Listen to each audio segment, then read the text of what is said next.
Welcome to Center Stage. My name is Mark Gordon. In Iraqi Odyssey, acclaimed Iraqi filmmaker Samir follows the emigrations of his family over more than half a century. Samir pays homage to the frustrated democratic dreams of a people plagued by the horrors of dictatorship, war, and foreign occupation. Stay tuned as we go center stage with Samir, the director of Iraqi Odyssey. Good evening and welcome, Center Stage. Thank you very much, Mark. I'm delighted to be here with a special host. I just heard that you have specific music and that it looks very sophisticated here.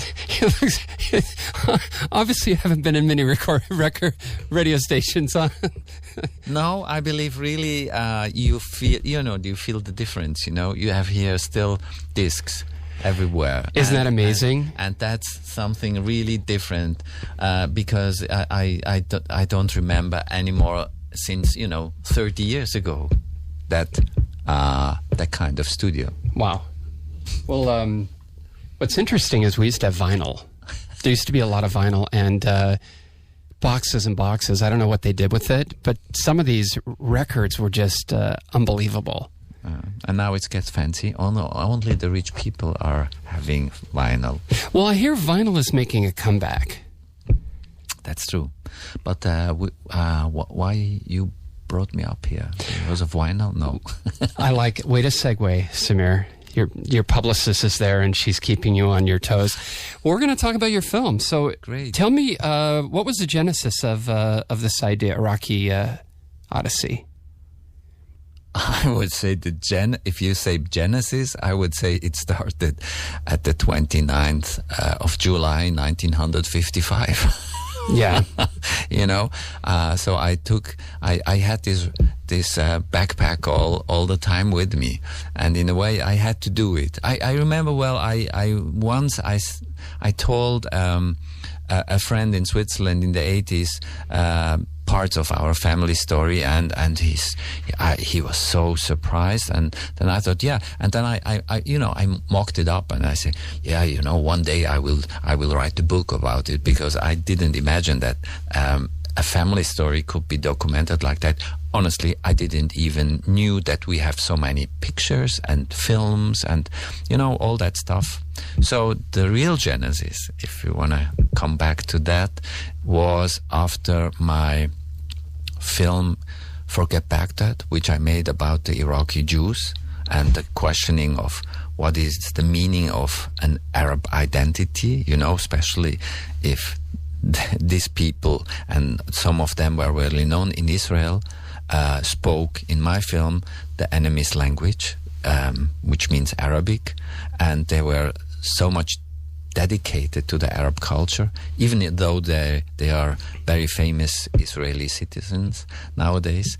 And that was a first, something which I really tried to figure out, because then I understood at the same moment that these people, which I presented in my film, were the same generation like my aunts, my uncles, my father, and I had the feeling I should do something really about my family, because I should honor them. In a way, I grew up with all these stories about political fights and enlightenment and equality of women and men, and social justice, all that stuff, and they failed, in a way. They failed. They couldn't hold back the dictatorship. They couldn't hold back all the wars, all that stuff. So, in a way, I thought, even though they failed, I should honor them, because they have given their life for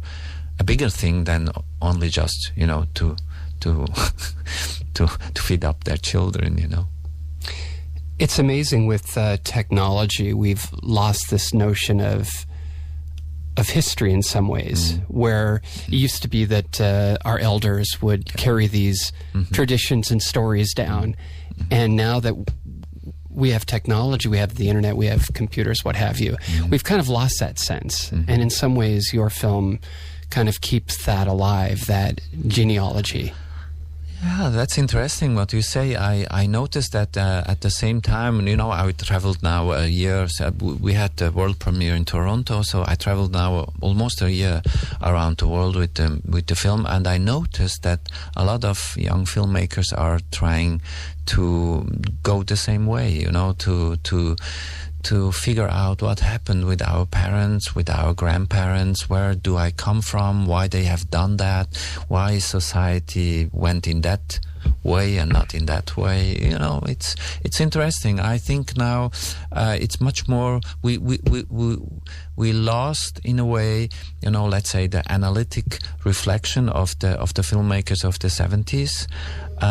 But on the other hand, we do have found, I think, also a way back to even the old parallel of the 68, which told us everything private is politics, so... Everything private is politics? Yeah, you never heard that? No. That's very... that was very German, at the 68. Alles Private ist politisch. Everything is private is politics. So I grew up with that, and now I do understand better what it means. If you could involve storytelling, oral history of your relatives together with the history of a nation, of a region, even of the whole world, then you get that level of that meaning. In watching the film, it's as an American and not experiencing that form of a dictatorship or oppression or even civil war. It's hard to fathom what you must have gone through or what the people of Iraq went through. Yeah, what should I say? Even they never thought about it, that it will come that way. So they are ordinary humans, normal, and that's what I'm trying to present to everyone which watch my movie. That, of course, we are a middle class family in that way, that we were very well educated, and we had, because of the political engagement, also a kind of, let's say, a privileged reflection on history and politics, and that gave the family always, and especially me, which grew up with that, I'm so thankful for that, because it gave me the possibility to really reflect, even in times where I were desperate, in Switzerland, when they refused to give me the citizenship, where they treated me very badly as a migrant. But because of this knowledge of my family, because I grew up with, that kind of possible, reflecting politics, and on my personal view, I was able to overcome all this refuse, this emotional refuse, and to get also a distant reflection, which you can see very well in my film. My uncles and aunts, if they are telling even bad stories, how they were tortured and everything, they tell it in a way like they were not desperate. And a lot of people ask me, so how that come, how was that possible, that your uncles and aunts were able to overcome this evil? And I until then I had no idea what to answer. That was the first time I was asked. And I understand again that I grew up really in a family which were able to analyze things politically, and that's why they could abstract, from their own emotional depression, could be, or whatever your emotional reactions towards the repression, and overcome it. So, yeah, I'm thankful for that. When you think about this film, what was your ultimate intention for making it?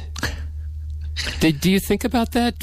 For example, when you set out to make a documentary or a feature, do you put intention into it? Yes and no. I mean, it would be naive not to think about what you are going to do. But in the first place, I'm an artist, and I'm obsessed, with specific themes or even formal aspects, What are you most obsessed with? On the formal aspect or on the content? Oh, now you've given me two obsessions then. I have a lot of obsessions.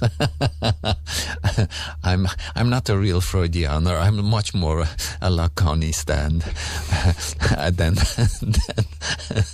So I would say I'm sure I'm obsessed with a lot of formal aspects, but I always try to overcome, the other Mister, the Jekyll or the Mr. Hyde. I don't know whom of them, but one of them is telling me, okay, you should overcome your obsession with formal and aesthetic aspects because the content is more important. But if we don't have the aesthetics, sometimes the content gets lost. Of course, definitely. But so how do you navigate that landscape? You have seen my film, Yes. You have noticed that I have always the what do you call it? The clap? No, it's not the clap. With the marks, Yeah. the marks in it, and I clap the marks, and you see it. So I didn't cut it out. That's as an example, an obsession of mine, because I loved so much Brecht's theory of the abstraction on the stage, to get a distance and to give the audience the possibility to reflect their own position versus the object they are looking at. And I've noticed in my whole career that people don't give a damn on that, because if you are really building up a bond, an emotional bond in your film, they forgot all your aesthetic aspects or ideological ideas, or all your ideas about how things should look. And that's something beautiful, and at the same time it gave me also a lot of freedom. Now I can do whatever I want. I have to do it right, and my obsession in formal aspects doesn't bother the ordinary people. That's really funny. I have done this film also in 3D, which means much more. It's a stereoscopic film because it's not a real it's not just catching three-dimensional images. I think this is a little bit boring. This is action film are doing that or whatever. But I wanted to do. I worked always with several layers, with archive material, with writings. I learned typograph, by the way. Do you see that in my film? So the animation of is that in the beginning when you introduce Yeah. each person? Yeah. It's very that script is very beautiful.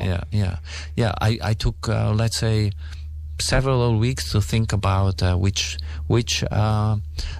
Arab type I should take, how it should be animated, how it should be half transparent or full or whatever. It was these are things which I really love to do, but it doesn't matter for the film, not at all. Of course, people which see the beauty of the artwork, they sometimes they are coming and say, wow, that's a beautiful done film. But the rest of the people, anywhere I went, they talking about the content, they talk about my protagonist and their storytelling, all that stuff. So you see, I'm really obsessed with two things: storytelling, which I mean also in reflecting politics and question of society and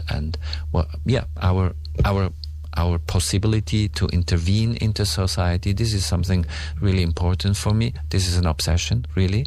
And the other obsession is this formal aspect. There is a through line in the film about this notion of possibility. Mm-hmm. What would have been the potential of your family members had the regime not taken over, had the dictators not taken over, had they not been forced to leave their country? I'm not sure if that would be a good thing, honestly, because they were members of the Communist Party. And as you remember, I tried to explain that their choice, to be radical was not because of their theory they believed. I think really at that time it was much more a choice to decide the way of modernity, and because the modernity was stick to the colonial powers and to the empire, they had only one in their mind, only one support, They went to the Soviet Union, which was a big mistake. Do you see that in my film? Big, because they were really dumped. So if they would come to power, the communists in Iraq, I'm not sure if it would gone in a good way, honestly. There's an interesting thing. Some of your family... I don't even know if my family would not even suffer out of that. Well, some of your family came to America during McCarthy, and they had leftist material. And what was it? Your aunt or? Yes. And we know how serious that whole thing was with HUAC and the whole McCarthy terrorism, I guess, so to say. So yeah, but you see how in a way my uncles and aunts, in a way, I didn't was aware. To me, they always looked so serious, And when I saw these little tiny things, I saw also that they are sometimes like to play, And this is really, that was something new to understand, When you see little tiny things, tell me some of the little tiny for the audience. Yeah, like my aunt, she studied in France, and then she followed her husband to Chicago, and she took, of course, all the left-wing flyers which she had in France from the Communist Party, she put in her luggage without, thinking that I'm not sure she knew that McCarthy, she knew of the oppression of the communists, but it was like a funny resistance, and especially when you saw her in my film making jokes when I was visiting her in the 90s, during the war, and she was a funny guy. I mean, she was really, and not only her, a lot. My uncle Sabah in London, we went to his backyard filming, and he told me, okay, I will show you my little shack with my books and my library, and I told him, okay, we film you. How do you enter it? So he entered his shack, and he turned, and in the back he started to sing an Italian opera, Oh, right. You remember? So they have always that kind of funny, surprisingly moments of anarchy in their very structured life, because they were very disciplined and they were very serious. But all of them, they had that kind of little escapes, and that I learned in my film, that this is really something very, very our family. This is our family. If people ask me, oh, you have a special family and so on, so I always say, okay, we were all educated, well educated, we were all, enlightened, we were, but it was an ordinary family to me, because at that time when we visited the friends of my father, my uncles, my grandfathers, they were all the same. They had libraries in their the whole middle class looked the same like we were. So what was the difference? There were a small little blink of funniness, or what do you call it, craziness in each of every blink of my uncles and aunts. It's till today, What do you hope to accomplish through the making of this film? Okay, yeah. To come back, yeah. You asked me already. What is that? What was the aim? And I told you that in the first place, I was of course obsessed to bring all these stories together. I just bring another anecdote of my younger sister. which lives with me in Zurich, not the one which is in the film, the one which lives with me in Zurich, which doesn't appear in the film. She was very, very angry the last 10, 15 years. Very angry? Angry, very angry, really angry. Because I'm her elderly brother, and we grew up, so we were always very, very, very close until I started to do films, and I had no time. So in the last 10 years, I haven't seen her anymore. So she was so angry. Then I had about 5 premieres already until she came, to see the film. She watched it, and she with a huge skepticism in front of the screen, and she started to cry all over the whole film until the end.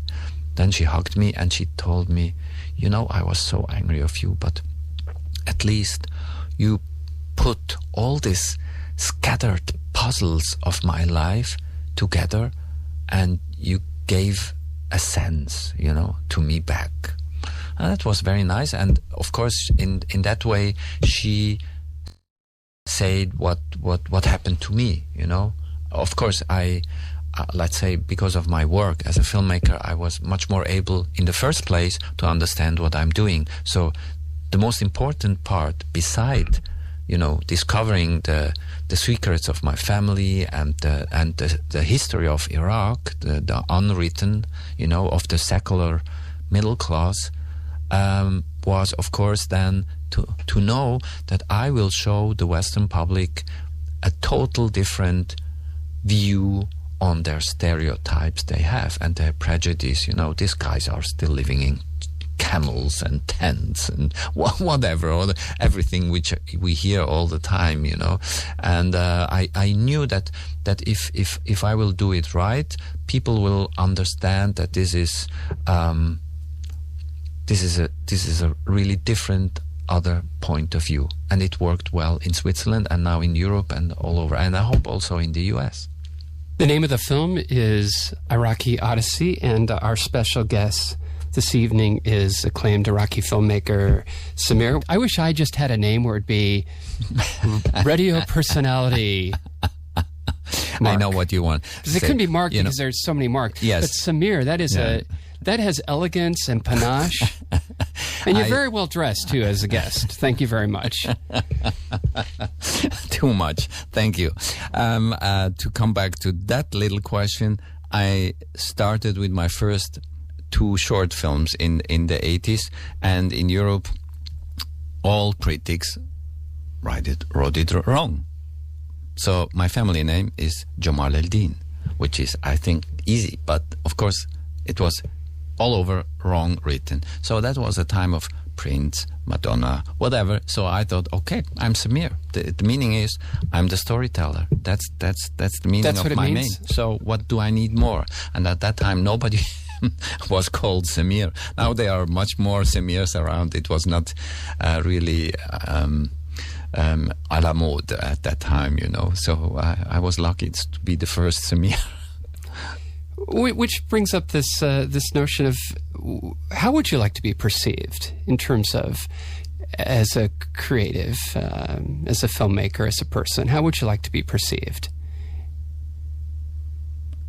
I don't know. Should I say that? Sure. Because through your work, when we look at your work, when people talk about your work, what are some of the things that you'd like to hear them say? Oh, okay. I can say with that film, for sure. That film, when I showed it all over, at the, let's say, really the redneck countryside in Switzerland, where the populists, the neoconservatives have the highest votes. I showed the film there, and I was so surprised that all these, I would call them WASP, sitting in, full house, really, literally, full house. Every evening I showed the film somewhere at the countryside. This WASP kind of public ended up and they always said one thing: I didn't know. And they said it in a way that I understood later, that they said, why? You know, in a way they were ashamed, you know, why I was so much full of prejudice, so I was not even able to dig a little bit deeper or to get more information which I could have found, because we are living in an open society. So that was the beauty of that work, and to get this recognition from that kind of people was really a relief also, you know, a relief towards a country which treated me not always well in Switzerland as a migrant kid. But of course I would love to be recognized as a filmmaker, but this is something, I don't know, it's, you know, this as a filmmaker, like any filmmaker, it's always difficult to get any film, you know, it doesn't matter, even if you do bullshit, it's always difficult to overcome the problems of making a film, but you have to overcome that, and now I can really lean back. So that's why when you ask me how I would be, you know, recognized, I don't know. I don't care anymore. I have done my job. Everything now is cream on the top, you know, because this film was really, I understand now, it was really important not only for my family, because now we stick more together than before. That's something nice. Of course, we have still some frictions, that's for sure. On the other hand, I understood that in the Arab world, this film had a huge impact and will have still a huge impact, because it's the first time that the story of the secular middle class is told, you know. And everywhere I went, to Egypt, it was this week in Cairo. I was several weeks before it opened the cinema in Beirut, and we will have also then a huge premiere with the ministers and everyone in Iraq. And I noticed everywhere that people are saying, at least somebody is telling our story, you know, the story of the ones which really wanted to create a modern society. So I'm happy with that. You talked about your experience with prejudice and how people perceived you. And now we have this horrible thing that's happened in Paris, and how it's kind of shifting the mindset. Of course, we have a problem in the Western society in general, you know, that, you know, the West was put the highest dynamics into a changement of the world into a globalized world. You know, this globalized world means really that borders don't care anymore, you know, in neither in politics nor in economics, and also in the social aspects. So and the West created borders, you know, the idea of a nation was created in the West, and the concept of, you know, creating a kind of homogeneous nationality is now, it doesn't work anymore, you know. Trump can come and tell everyone that he will build up fences, but the funny thing will be that the ones will build up the fences which he want to have outside, you know. So this is the whole paradox of the situation. And of course, such an incident in Paris just shows now the people here in the West that they are now living under the same circumstances like the people in Beirut 2 weeks ago, you know. I was in a coffee shop today, and the proprietor was setting up some security cameras, and I thought to myself, and this is just right in Playa del Rey, and I'm thinking, aren't we lucky that we don't have to worry about that at this moment, somebody walking in, because it's a little beach community, but it really... It puts that that little seed, that thought in your mind that really, where is anyone safe anymore? Yes, but this experience, if I go on, I'm on Facebook on two sides. I have a lot of Arab friends and family members and their friends and whatever, and of course, I noticed it's not only Iraqis, it goes over, because we are now also a globalized family, so there are Pakistanis, some Africans, all over. And I can tell you, all of them were like in a way putting sarcastic comments on the level of, okay, in Beirut they died 100. No one was waving the flag of Lebanon, those, yeah. And in Iraq 2 weeks ago, 100 people were down. So it looks like them to, okay. Do you still think you are something different, really? Because you are living in a world which was created by you, so do you think you are something special? And I think we have to overcome that. We will.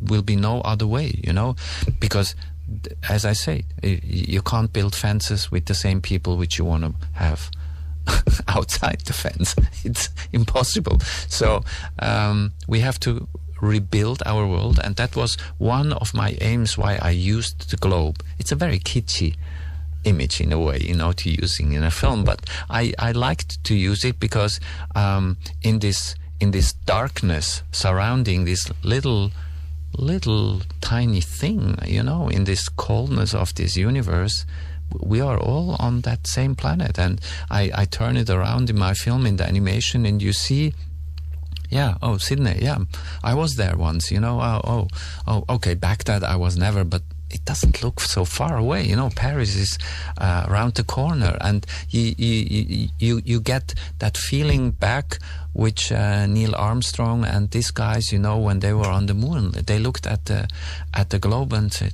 "Gosh, we are doomed. We are, this is such a tiny little place, and we should care about it." What was your biggest challenge making Iraqi Odyssey?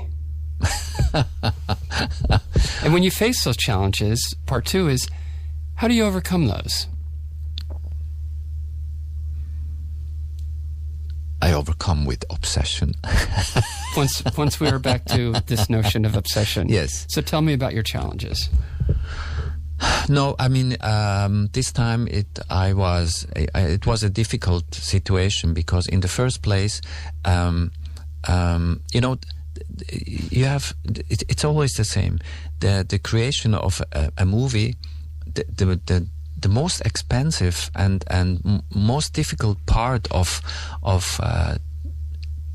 enter a theme and an idea is to create it, and for that you never get enough money. And in my case, it was even worse. I had to travel around the world, and not that even that cost so much, but also it was time consuming, because I'm also a producer, and I had in the last 10 years produced 12 films beside my film. So, and my daughter is now 12 years old, and she grew up in that time. I dedicated the film to her. So, but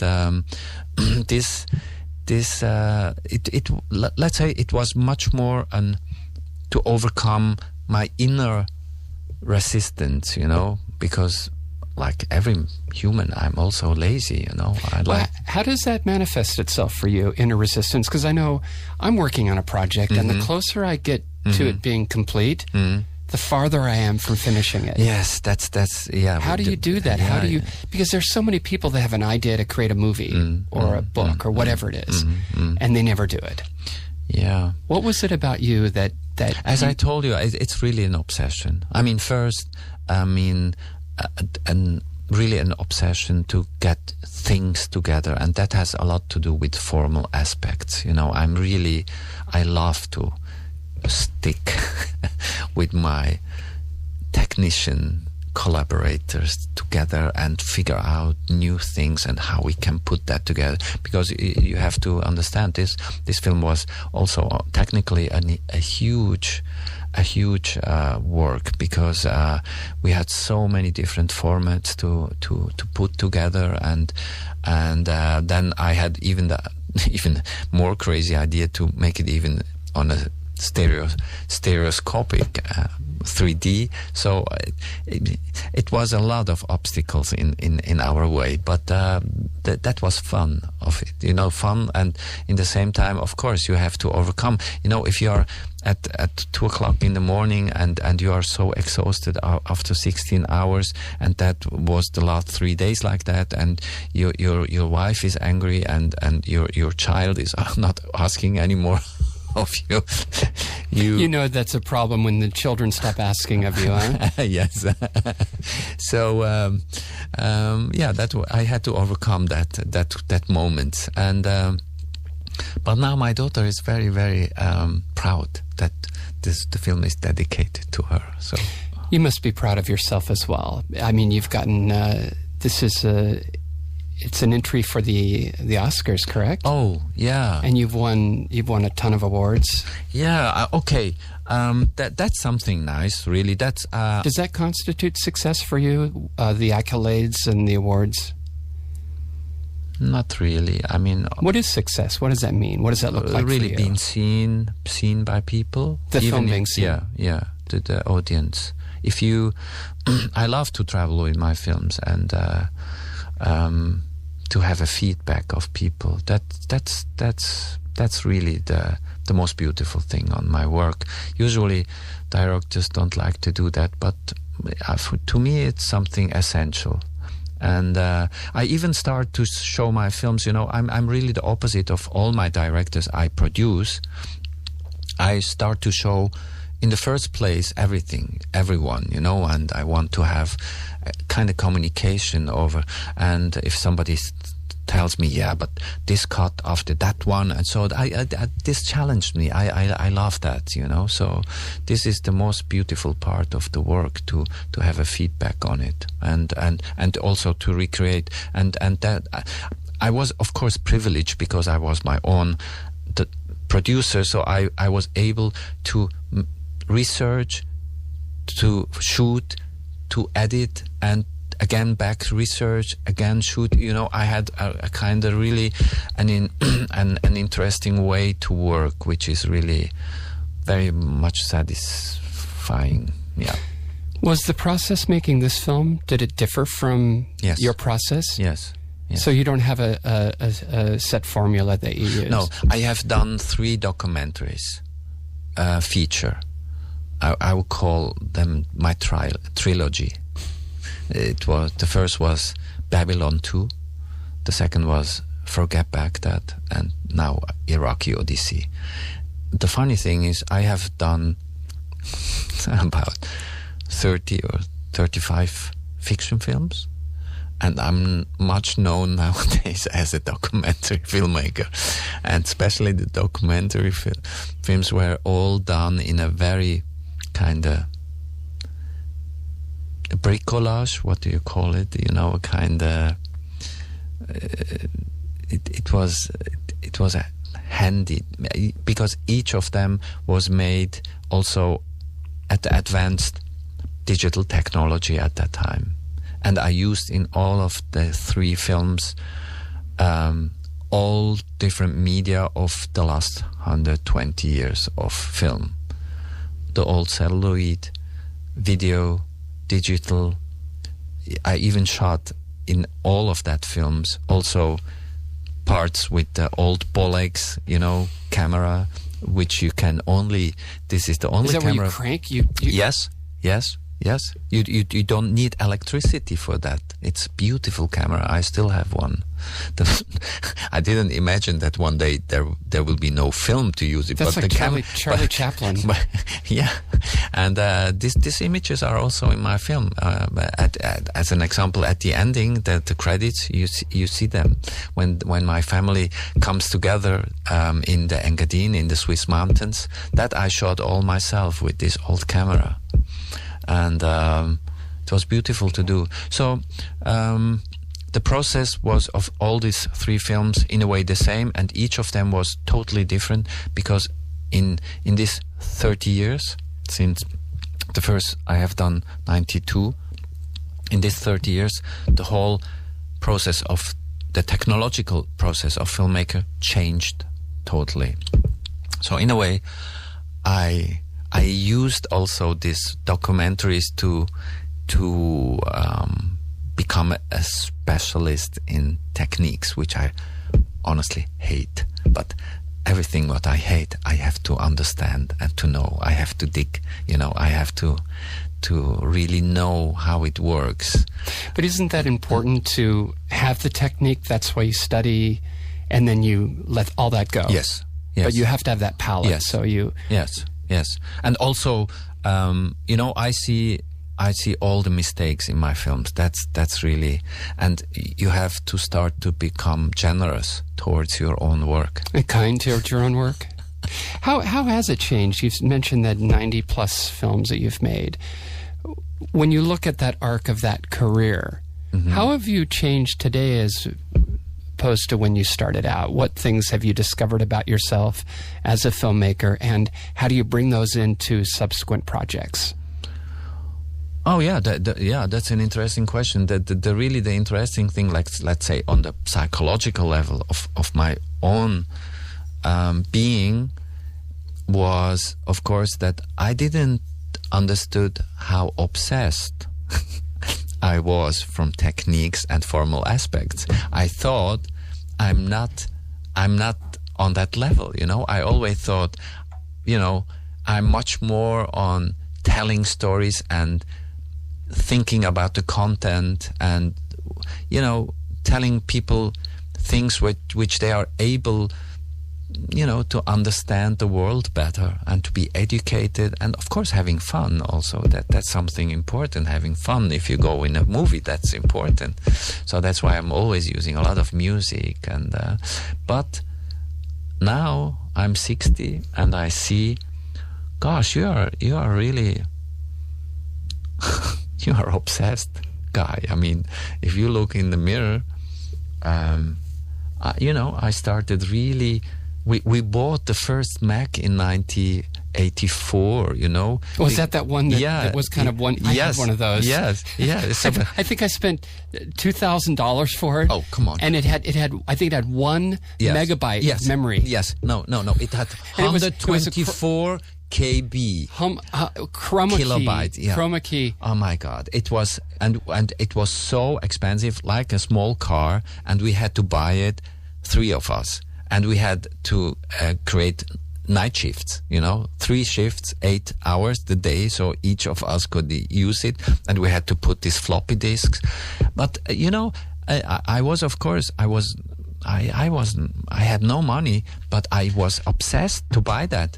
If I account all the computers I have bought in my lifetime, I would have a palace built, But isn't it amazing? I recently bought a MacBook Pro. Yeah. $4,000 now for this one, but it does a gazillion things, and that's with all the software added and all the. Yeah, but to come back to understand, I thought I will buy that because it makes things easier, but it's not true. At that time I would have even wrote scenarios easier with the typewriter, So it was not really the necessity, but I cheated on my own, So nowadays I know I was obsessed with that because I knew what will come. When I saw it, I knew. I remember when we bought the first nonlinear editing system in Switzerland to make my documentary. It costed huge. I mean, it was incredible. The first Avid, incredible, expensive. But we bought it again like a cope. We made a cope of friends, and then we bought it. And it was not a necessity, to do that film with the tools. But in a way, it represented at the end also the new thoughts of a new generation. Because at that moment, I made a film about second generation of migrants.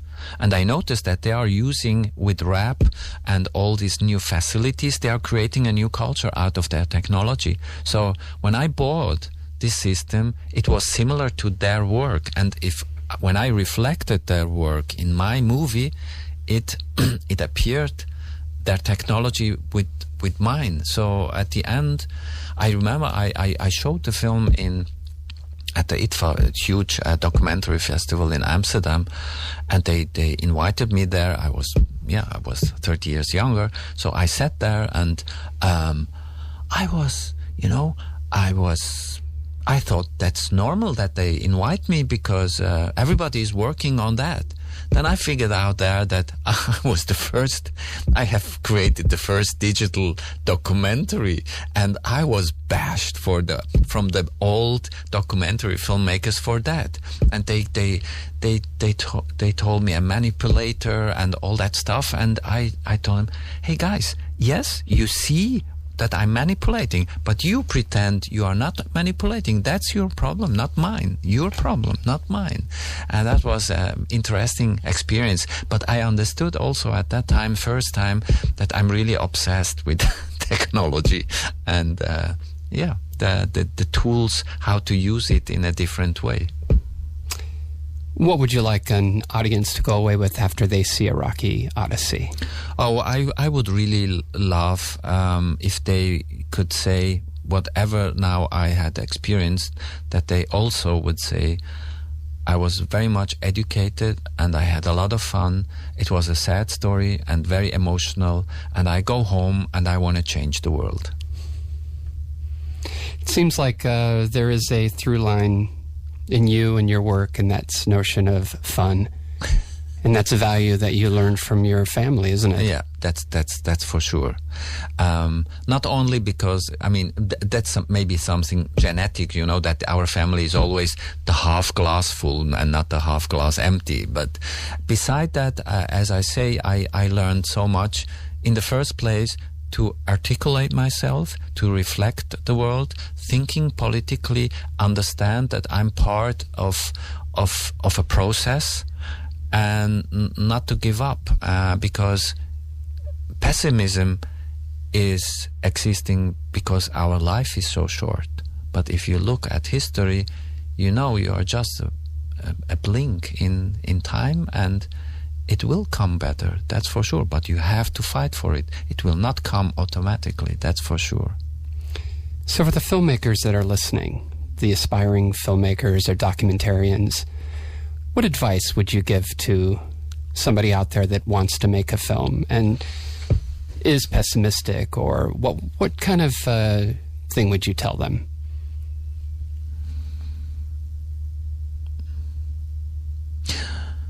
I think the most important thing is always to reflect yourself. Why I am doing this, why I am doing this. I don't, I know so many filmmakers which they are happy that they are doing superficial things. And when you ask them why you have done that, you can do superficial things. Sometimes I watch this kind of beach boys movies or whatever, and I see they having fun, but and that's okay. But then if you would be really sincere, you should think about what you are doing and to whom and why. This is always the question: for whom and why you. And you should reflect your own position. Well, thank you so much for joining us this evening. And best of luck with Iraqi Odyssey. I have to thank. Yeah, that's always nice, to be with someone which asks intelligent questions. Well, it's such a pleasure to have an intelligent filmmaker in studio with me. And we've been talking with Samir. The name of the film is Iraqi Odyssey. Mm-hmm. And it will be in 27th in the cinemas of this month, in the Laemmle Music Hall in LA, and in New York at IFC for a week. So you have a chance to see it. And just a reminder, you can listen to Center Stage every Tuesday night from 7 to 8 p.m. Pacific Standard Time, right here on KXLU Los Angeles. We are also streaming on the internet at kxlu.com. If you'd like to be on our mailing list, send me an email, and the address is mark@stageandscreen.com. Until next time, this is Mark Gordon, and I'll see you Center Stage.